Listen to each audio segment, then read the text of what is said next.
Évangile selon Marc, chapitre 15, versets 16 à 23.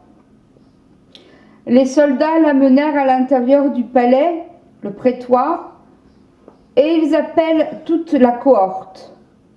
Ils l'habillent de pourpre et posent sur sa tête une couronne d'épines tressées.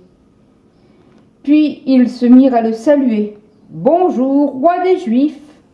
Ils lui frappaient la tête avec un roseau, lui crachaient dessus et fléchissaient les genoux pour se prosterner devant lui. Après s'être moqués de lui, ils lui ôtèrent la pourpre et lui remirent ses vêtements. Puis ils l'emmènent pour le crucifier. Pour porter sa croix, il réquisitionne un passant qui vient de la campagne, Simon de Cyrène, père d'Alexandre et de Rufus.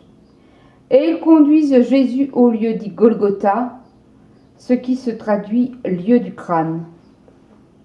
Ils voulurent lui donner du vin aromatisé de myrrhe, mais il n'en prit pas. Jésus est seul et abandonné d'une part. D'autre part, il est victime de toutes les violences qui lui sont infligées là, au cœur du prétoire. Il est, comme Israël en son temps, environné par des ennemis de toutes sortes.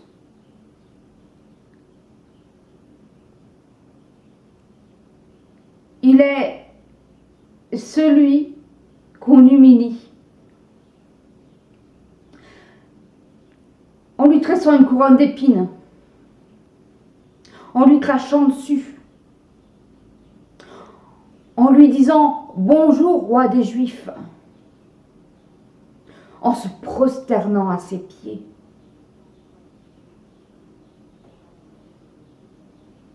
En changeant ses vêtements, en essayant de lui faire boire du vin aromatisé mélangé à de la myrrhe.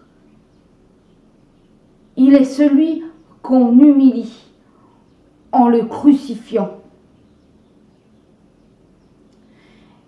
Et celui qu'on humilie de toutes ces façons-là, c'est le roi. C'est celui qui est entré pour la dernière fois à Jérusalem comme roi. Celui qu'on humilie en l'abandonnant, ou en lui crachant dessus, c'est le roi.